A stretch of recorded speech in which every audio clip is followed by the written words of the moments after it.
Si aujourd'hui je devais reperdre les 11 kilos que j'ai perdus il y a quelques années, je ne referais pas les choses de la même façon. Pas parce que j'ai échoué, au contraire, mais parce que, avec le recul, j'ai compris des choses qui m'auraient fait gagner énormément de temps. Aujourd'hui, je vais te partager les 4 choses que je changerais si je devais tout recommencer. Salut à toi. Aujourd'hui, tu essaies de perdre ce ventre que tu as pris, mais tu galères à t'en débarrasser. Ok, je vais t'aider à comprendre. Si je remonte quelques années en arrière, à cette période-là, je me sentais vraiment mal dans mon corps. Je n'avais jamais vraiment eu de ventre avant et petit à petit, je l'avais pris.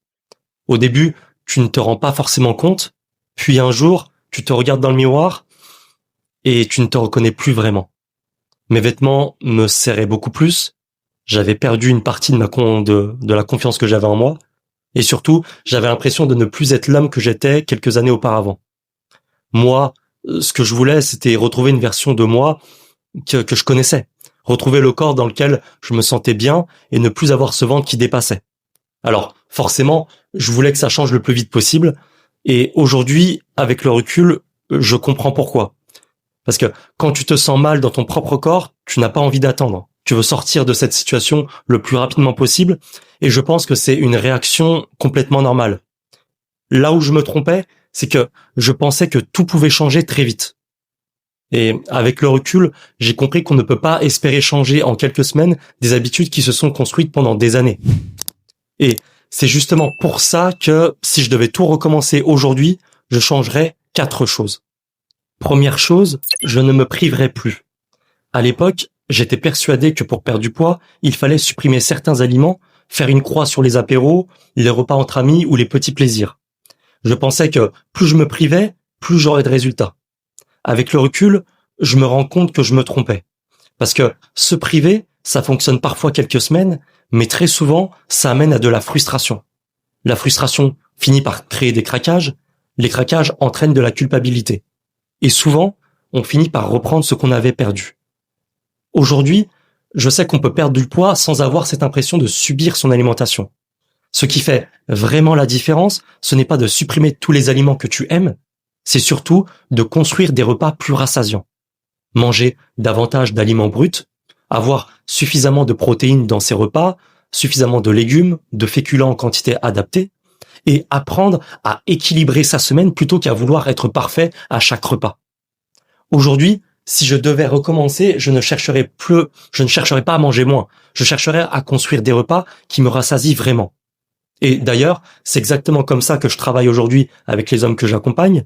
On ne repart pas d'une feuille blanche.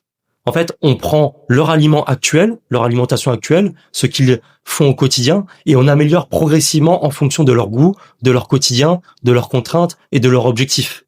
L'idée, ce n'est pas qu'ils mangent moins.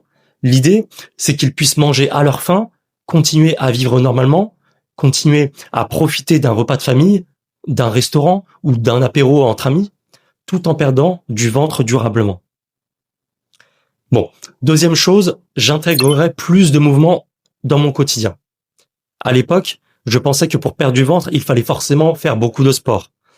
Aujourd'hui, je commencerai beaucoup plus simple. Je chercherai juste à bouger davantage dans mon quotidien.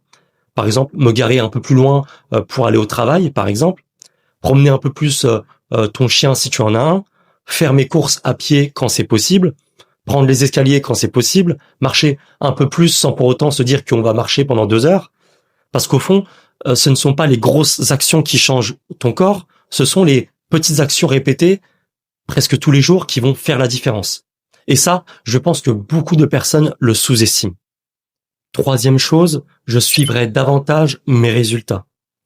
Aujourd'hui, je ne me contenterai plus de me dire « j'ai l'impression que ça marche ».